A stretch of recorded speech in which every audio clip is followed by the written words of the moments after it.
Cheers, friends. Hey there. Welcome to San Francisco.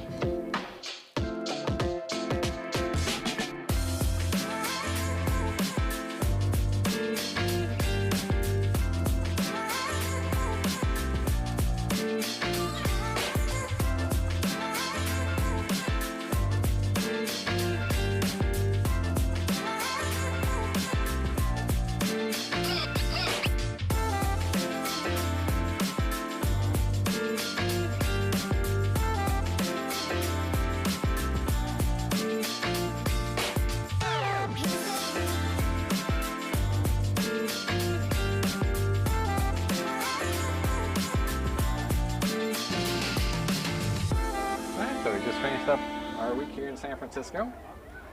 And if we had 48 hours, These are the things we would recommend you do.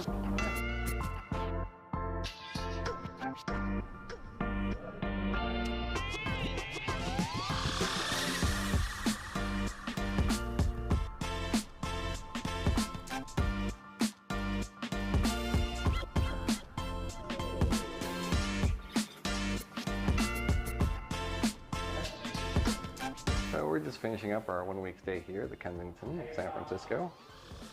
And really enjoyed our stay. The staff here is extremely friendly, and there's actually a playhouse on the second floor. So the Follies was playing while we were here. We didn't get a chance to go see it though, but it looked like it'd be fun.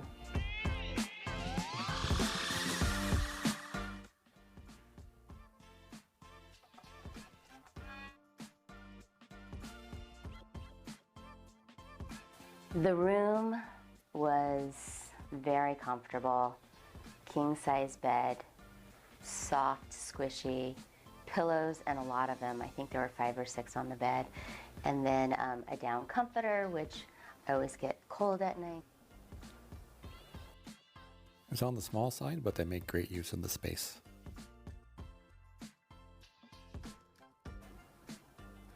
We're on the 10th floor. A decent view. No AC, just a heater. A nice working space. Desk with outlets, a nice lamp. Good sized television. Get a mini fridge.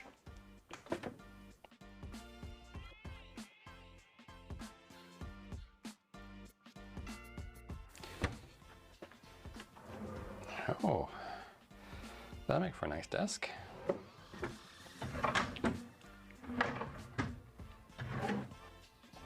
And drawers. Yeah, a little spacious bathroom.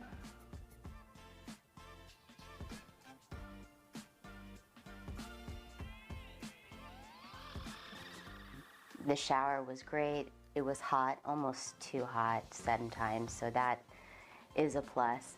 The only thing I would have loved was a bathtub, because after walking miles and miles in San Francisco, up hills, down hills, up hills again, I would have wanted just to soak at the end of the day. And we were just mainly using this as a place to sleep at night, so we didn't really take advantage of all the amenities. They did have free coffee and hot tea down in the lobby in the mornings. But as far as there's no pool, there's no gym, there are no other fancy amenities. So definitely one of the things we liked about the hotel was its location. I knew ahead of time we're going to do the big bus tour, so I found a hotel that was pretty close to the route, so we have easy access to it. We're also really close to some major bus routes and the cable car system. So definitely would recommend the hotel even just for the location, because we have easy access to public transportation. Now it is an old building, and so the walls are kind of thin, but luckily most of our neighbors have been pretty quiet. There's been a few instances where we could hear them like laughing loudly and hear doors opening and closing. Also at night, being in the middle of the city, we didn't hear a lot of ambulance or cop cars or sirens going off, which is kind of nice. Enough space to work, the Wi-Fi worked well.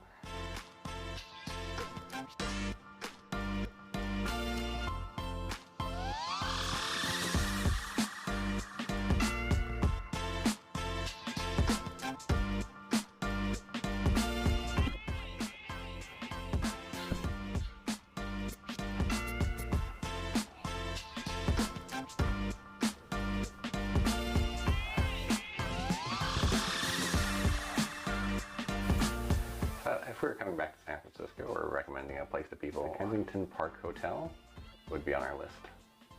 So I'd say the room was definitely a success.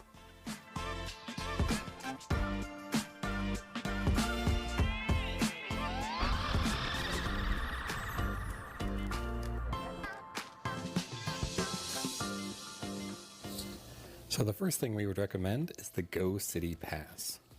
They offer 2 passes. One's an all-inclusive and you pay per day and get you into all their attractions. The other is an Explorer Pass that lets you pick and choose a few different attractions. This can all be done through their app, which makes it super convenient. And there are a ton of attractions for us to choose from. The majority of the attractions don't require you to do anything more than to open up the app, find the attractions, and click the reserve button. Then just show up to the attraction and show them a QR code. They scan it and let you in. We will definitely be using this again, as it is available in a lot of different cities across the United States. If we were doing this all over again, I would have gone with the all-inclusive 2-day pass. But we didn't learn about it until we were already on the trip, so we went with a Pick 4 Explorer Pass. Go City seems to be partnered with just about every major attraction in San Francisco, so pretty much anything you want to do, you can probably get it through here. It's not hard to do the math to see how the value of this really adds up. For our Pick 4, we did the ferry boat tour out to the Golden Gate, did the Disney Family Museum, we went to the Exploratorium Museum after dark, and we did the go-cars. I'd highly recommend the go-cars. But that's one of the few attractions that you have to call ahead and make a reservation. That's over $100 of attractions for only $80. So the next thing we'd recommend is the Big Bus Hop On, Hop Off tour. We've used these in other cities and they're great for seeing all the major sites.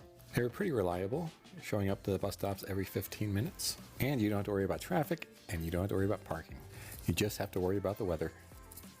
A day pass is about $53. For $20 more, you can add a second day and a night tour, and that's the option we went with. The day route is also an option on the Go City Pass. Just another reason I wish I knew about it sooner. It hits every major spot in the city. It goes over the Golden Gate Bridge, gets you close to just about everything on our list. Now before, there used to be a guide that would ride with you on the bus and telling you about all the different sites and places and giving you some insider information on the city. Now it's just a pre-recorded message that is played through a headset, but those messages are available in multiple different languages.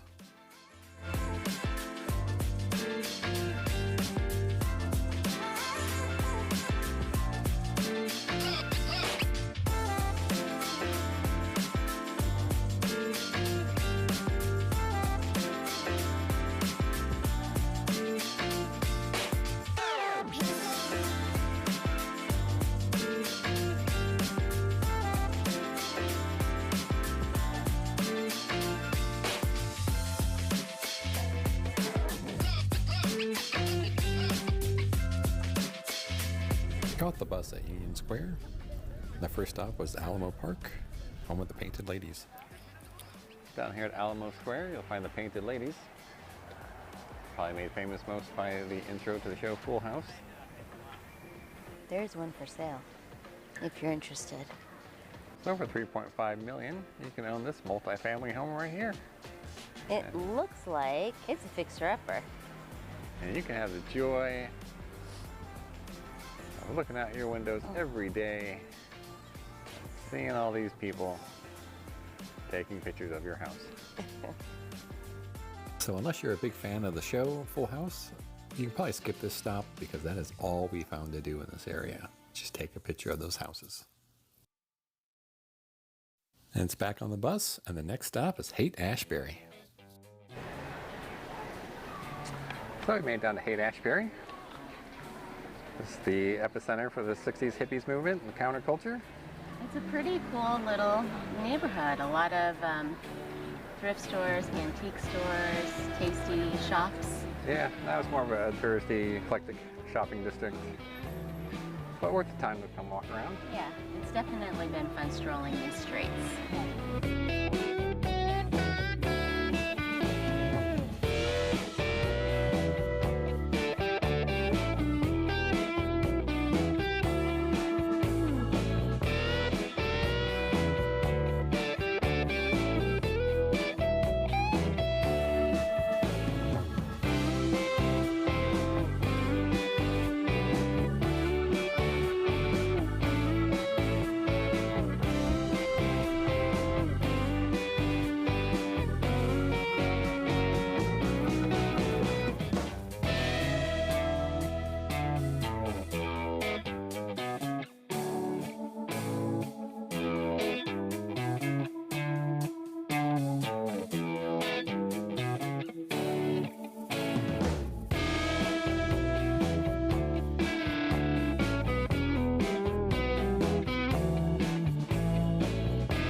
like to see more of Haight-Ashbury, we recorded a full walking tour.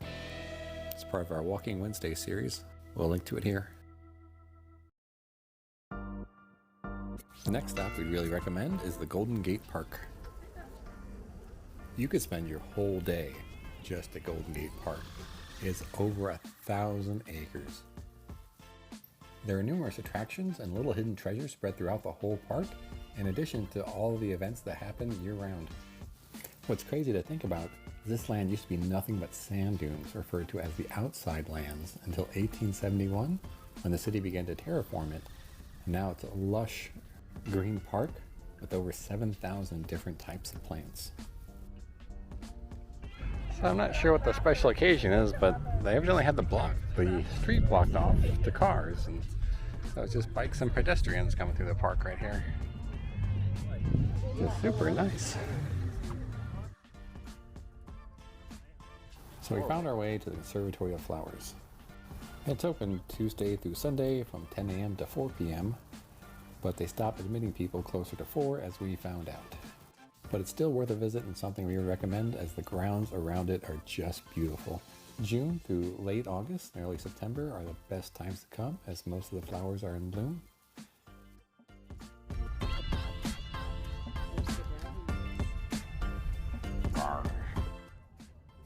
You'll find the dahlia garden at the conservatory as well. Dahlias are the official flower for the city of San Francisco. These flowers are so vibrant and so colorful and so diverse.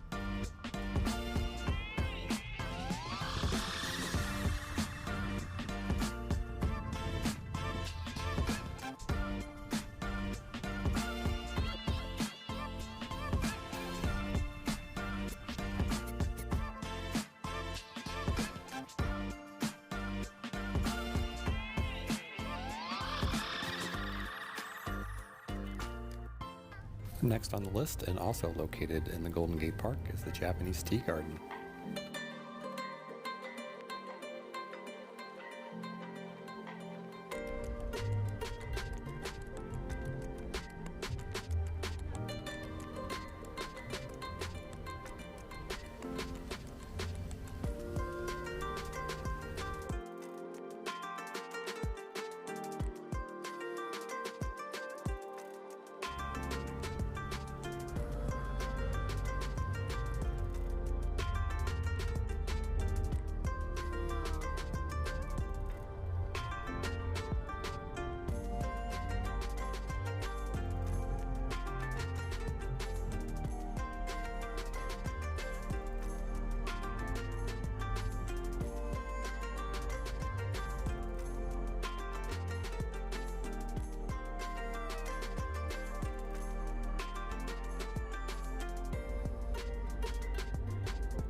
The one thing I truly enjoyed about the Japanese tea garden was how relaxing it was. It was $12 to get into the gardens. Nestled in the center, you'll find a gift shop and a full-service tea house, serving a wide variety of traditional teas, soups, and sweets.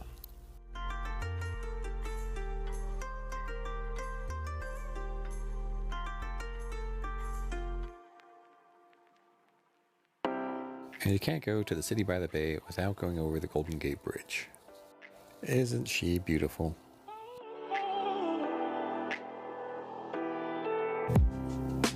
Oh.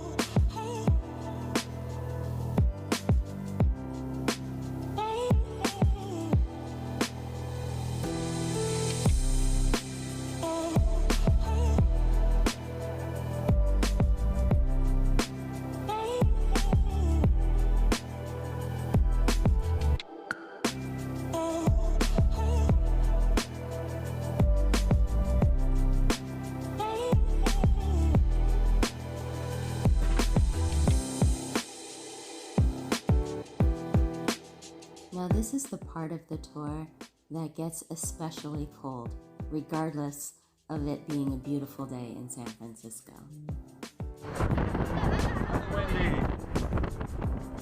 I'm freezing.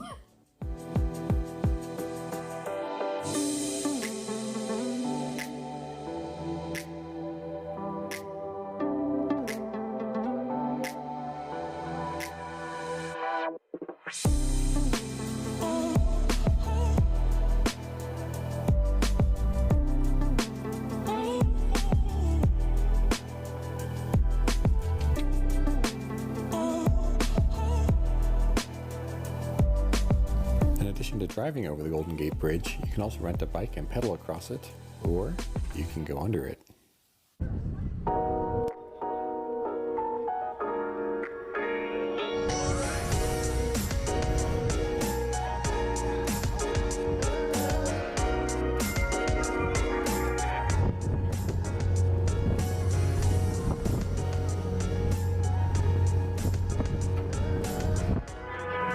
It's windy.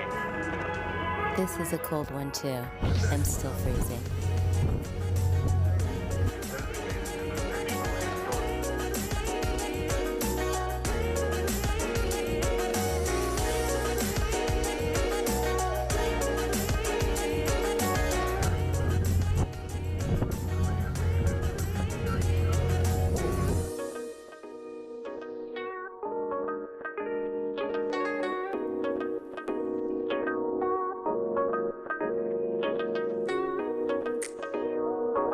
Let your eyes sweep across the bay, traveling back over 150 years ago, when San Francisco was a sleepy town.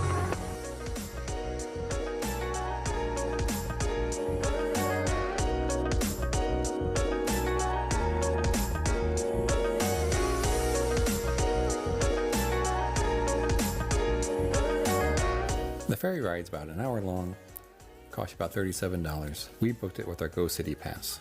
Down at Fisherman's Wharf and by Pier 39, you can find several different operators with prices ranging from $20 and up.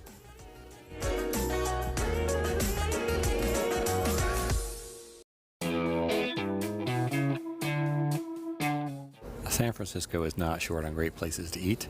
If you find yourself in the Cow Hollow Marina area, there are a lot of culinary treats down here. We have a whole video dedicated to our gluten-free food tour through San Francisco.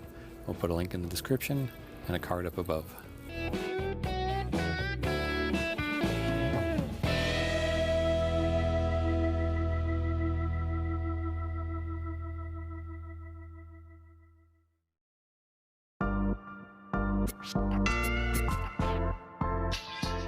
The Palace of Fine Arts is a beautiful park. It's a great place to spend an afternoon and just leisurely walk around and take some photos. So just like Alamo Park and the Painted Ladies, unless you're into architecture or just need some downtime, you probably pass on this attraction.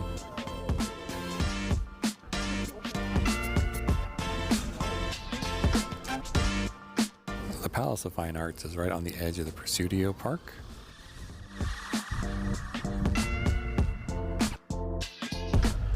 Alright, so now we're over in the Presidio. We're going to check out the Walt Disney Family Museum. This also included in our Go City Pass. There's no filming in here, so we're going to check it out and we'll tell you about it when we get back.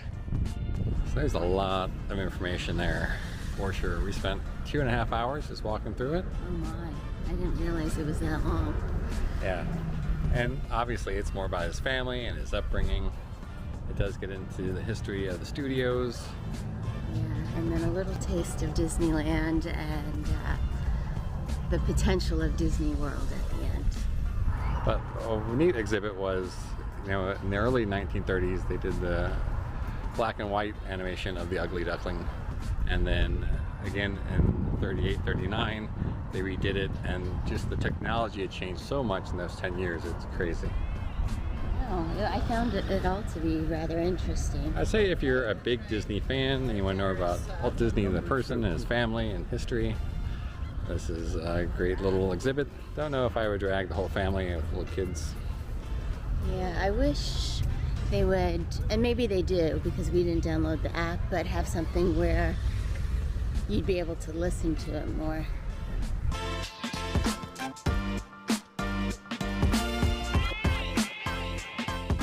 just like the Golden Gate Bridge and sourdough bread, if you're going to San Francisco, you cannot pass on Lombard Street.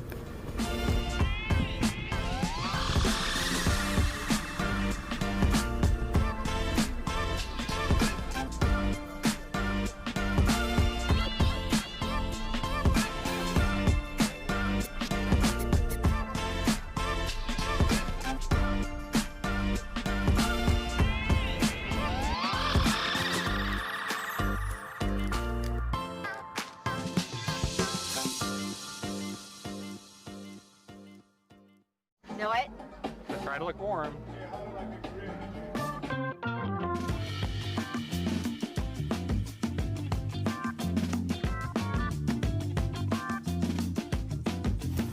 Fisherman's Wharf, Pier 39 are by far the most touristy places we'd visited.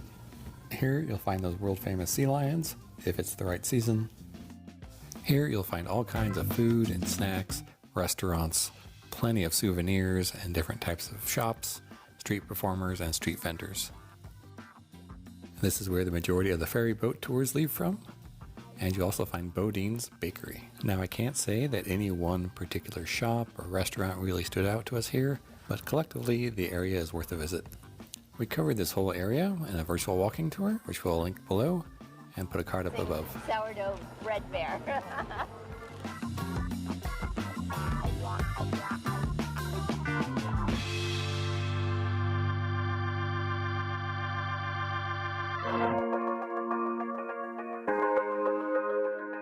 We noticed while in San Francisco that things have limited hours Monday through Wednesday, but will open back up on Thursday. If you're traveling with kids, we definitely recommend you check out the Exploratorium. If it's just adults, then we recommend you check out the Exploratorium on Thursday evenings for their After Dark event, which is adults only. A Mad Scientist Funhouse is probably the best way to describe the Exploratorium. It's like a warehouse full of artistically displayed hands-on scientific experiments. Both the young and young at heart will have a lot of fun here.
The Exploratorium has a cafeteria-style restaurant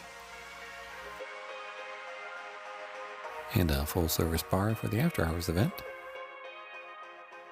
Ticket prices range from $20 to $30, and a normal day pass will get you into the after-hours event.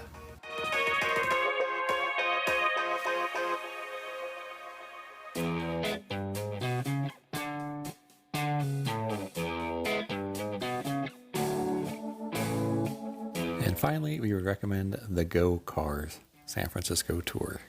Our Go City Pass got us a 1-hour tour, which was plenty of time to head out to the Golden Gate Bridge and tour the city and drive down Lombard Street. By this point in our vacation, our memory cards were running out of space, so we didn't get the full tour, but this was a lot of fun. The 1-hour tour normally runs $85.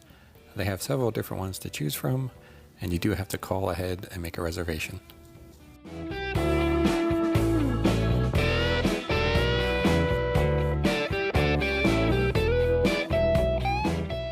So if you're planning a trip to San Francisco, we hope this has helped you make some decisions on where to go. I'm sure there's 100 things that we missed, so if you have a favorite, let us know in the comments below.